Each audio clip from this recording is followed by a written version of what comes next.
आता खूप महत्त्वाचा प्रश्न आहे की जर हाडांचं दुखणं टाळायचं असेल तर असे कुठले पदार्थ आहेत की ज्याचा आपण आपल्या आहारामध्ये समावेश केला पाहिजे, कुठली फळं आहेत किंवा कुठल्या भाज्या आहेत अशा स्पेसिफिक, ते सांगा आम्हाला.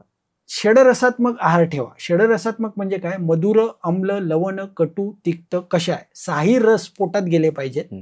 खारीक सकाळ संध्याकाळ 2 कंपल्सरी खाल्ल्या पाहिजेत. हळीवाची खीर आठवड्यातले 2 दिवस, डिंकाचे लाडू आठवड्यातले 2 दिवस. सगळ्या प्रकारचे पदार्थ तुम्हाला खायचे, सगळ्या प्रकारचे पदार्थ तुम्हाला खायचे आहेत. पण खात असताना 2 भाग सॉलिड भाग, 1 भाग लिक्विड आणि 1 भाग हा तुम्ही मोकळा ठेवा अन्न पचन होण्यासाठी. असं नका करू की खूप आवडलंय म्हणून भरभरून खाल्लं आणि रात्री उलट्या केल्या. होतं असं बऱ्याच वेळा. बरेच पेशंट बघतो मी, अजीर्ण होतं, मग ते अजीर्ण कधी 8-8, 10-10 दिवस घेतं ते बरं होण्यासाठी.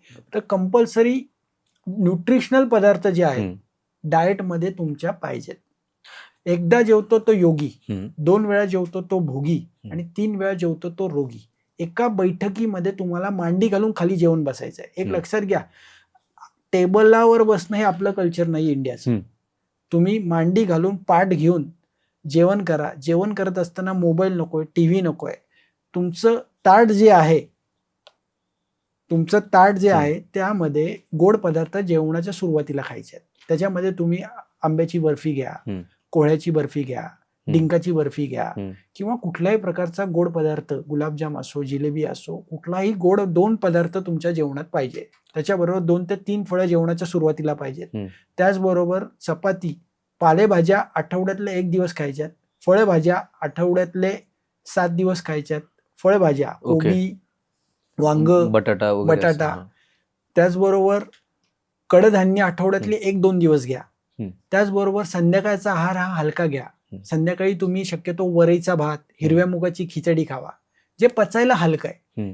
तुम्हाला वाटतं की तुम्हाला भूक चांगली आहे, जास्त जेवण करा. तुम्हाला वाटतं भूक कमी आहे, जेवण कमी करा. ह्याचा जो विवेक आहे तो तुम्ही तुमचा साधायचा आहे. कॉन्शियसनेस तुमचा जर असेल, तुम्हाला तुमचं कळतं की मला आज भूक किती आहे, त्या पद्धतीने जेवण केलं, त्या पद्धतीने आहार घेतला आणि वेगवेगळे पदार्थ. सगळे आज खूप पदार्थ आहे आपल्या भारतामध्ये. सांगा ना, आपल्या भारतासारखी संस्कृती कुठे आहे? खरं. तुम्हाला खायचं एका दिवशी मसाला डोसा खावा, ज्या दिवशी तुम्हाला वाटतं. इंडियातले पदार्थ आपल्या, हे बघा, आणि सगळ्यात महत्वाचं शास्त्रांनी काय सांगितलंय, तुमच्या भागात जे पिकतं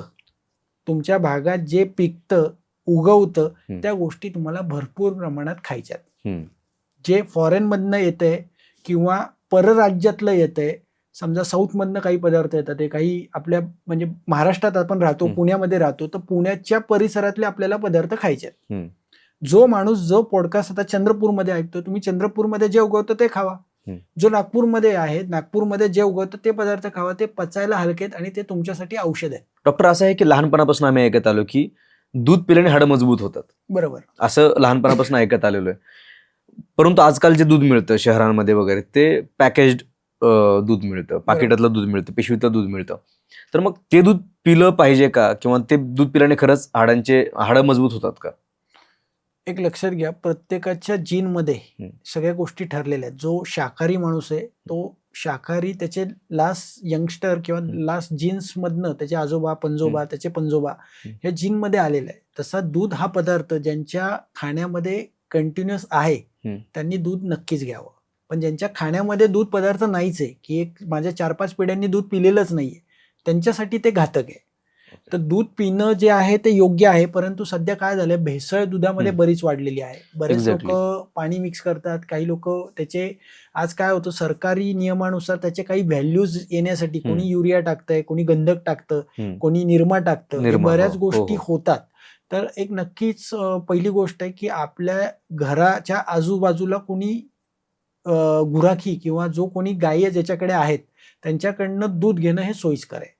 आपल्या घराच्या आजूबाजूला पेरिफेरीमध्ये ज्या काही गायी आहेत, आणि त्या गायी कशा पाहिजेत, ज्या गायी चरायला नेतोय, ज्या गायी माणूस चरायला नेतोय किंवा ज्या गायी पटांगणात सोडलेल्या आहेत, ज्या हिंडतात ते फिरतात, अशा गायींचं दूध पिणं खूप चांगलं. पण ज्या गायी बांधून ठेवलेल्या आहेत, की ज्या कंटिन्युअस तिथेच बांधून आहेत 24 तास, त्या गायांचं शक्यतो दूध पिऊ नका. ते जड आहे, बुद्धी मांद्य उत्पन्न करतं. बुद्धी जड करून टाकतं, डोकं जड करून टाकतं, विचार जड करून टाकतं. तर नेहमी शक्यतो आपल्या परिसरात, आपल्या आजूबाजूच्या कोणी गुराखी असेल किंवा कोणी गाय पाळल्यात ज्यांनी आणि ज्याच्याकडे एक 10-12 गाय आहेत त्याच्याकडे जाऊन दूध आणावं आणि ते दूध प्यावं. एक पहिला. आता पॅकेजिंग दूध जो प्रकार आहे तो बऱ्याच वेळा चितळ्यांचं दूध त्यापैकी चांगलं आहे. त्याचबरोबर काही जे दूध चांगले आहेत देणारे लोक त्यांचं दूध हे टेस्ट करावं पहिलं की खरंच त्याच्यामध्ये काही भेसळ नाही ना आणि तशा प्रकारचे दूध पिऊन आपल्याला त्रास होत नाहीये ना, हे तुम्ही तुमचं टेस्ट करून घ्यायचं आणि त्यानंतर दूध चालू करायचं आहे. बऱ्याच वेळा गाईचं दूध जे आहे हे चांगलं आहे, रसायन आहे, पचायला हलकं आहे आणि ताकद वाढवणार आहे. म्हशीचं दूध हे जाडी वाढवतं, स्थूलता वाढवतं, झोप आणतं. ज्यांना झोप येत नाहीये त्यांनी म्हशीचं दूध प्या. ज्यांना जाड व्हायचं आहे त्यांनी म्हशीचं दूध प्या. ज्यांना बुद्धी सतेज ठेवायची आहे, डोकं चांगलं ठेवायचं आहे, विचार चांगले ठेवायचे त्यांनी गाईचं दूध प्या. आता गाईच्या मध्ये पण जवळजवळ नाही म्हटलं तर 150 ते 200 जमाती आहेत. बरोबर. गिर गाई, राजस्थान गाई अशा वेगवेगळ्या खूप जमाती आहेत. त्या जमातीपैकी ज्या गाई हिंडणाऱ्या फिरणाऱ्या आहेत अशांचं शक्यतो दूध हे पिलं गेलं पाहिजे. सर आम्हाला आता डॉक्टर भंडारी स्पाइन टेक्निक बद्दल थोडंसं सांगा, जी तुम्ही स्वतः डेव्हलप केलेली आहे. माझं BMS झालं. BMS नंतर मी MD आयुर्वेद रसशास्त्र वैद्यकीय कल्पनामधनं केलं आणि त्याचसमोर माझं पहिलं प्रशिक्षण मी हाडवैद्याचं साऊथमध्ये केलं आणि साऊथमध्ये 3 महिने मी होतो. 3 महिने तिथे साऊथमध्ये राहिलो आणि राहिल्यानंतर बघितलं की जवळजवळ मणके ओढून बसवणं हा प्रकार खूप प्रचलित तिथे आहे. त्याचबरोबर त्यानंतर मी पुण्यात आलो. पुण्यात आल्यानंतर मी पुण्यातले महाराष्ट्राच्या पेरिफेरीमध्ये जसं मंचरमध्ये काही हाडवैद्य आहेत, काही बारामतीच्या साईडला हाडवैद्य आहेत, जामदार म्हणून आहेत, यस, लासूरने गावामध्ये, तसंच उत्तमनगरला लहुजी पवार आहेत, शिरवळला शेख म्हणून आहेत. असे बरेच हाडवैद्य महाराष्ट्रामध्ये कमीत कमी 70 ते 80 हाडवैद्यांकडे मी स्वतः दर रविवारी गेलो. कमीत कमी एका हाडवैद्यांकडे 15-15 दिवस मी राहिलो, सगळं बघितलं त्यांचं टेक्निक आणि ते टेक्निक येऊन पुण्यामध्ये परत त्याचा वापर करायचा किंवा त्या प्रकारचं शिक्षण घ्यायचा माझा विचार चालू होता.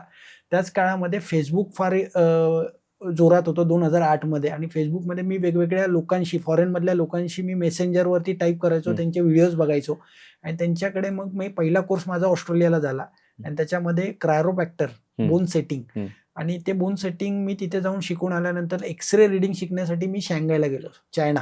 बापरे. आणि चायनाला मी एक 15 दिवस राहिलो. तिथे परत क्रायोप्रॅक्टरचा एक कोर्स केला आणि अमेरिकेतनं त्याचे स्पेसिफिक बोन सेटिंग करण्याचे विशिष्ट टेबल्स, विशिष्ट चेअर्स आणि विशिष्ट प्रकारची उपकरणं सगळी इंडियामध्ये मागवली आणि त्यानंतर माझी प्रॅक्टिस खरं चालू झाली आणि प्रॅक्टिस चालू केल्यानंतर सुरुवातीच्या काळामध्ये जे पेशंट गाद्या आतमध्ये गेल्यात त्या बरं व्हायला कमीत कमी 3 वर्ष लागायचे एक पेशंट बरा व्हायला. ते आज आमचं पहिल्या दिवशी कमीत कमी 60 to 70% रेशो मी आणलाय बरं करण्याचा.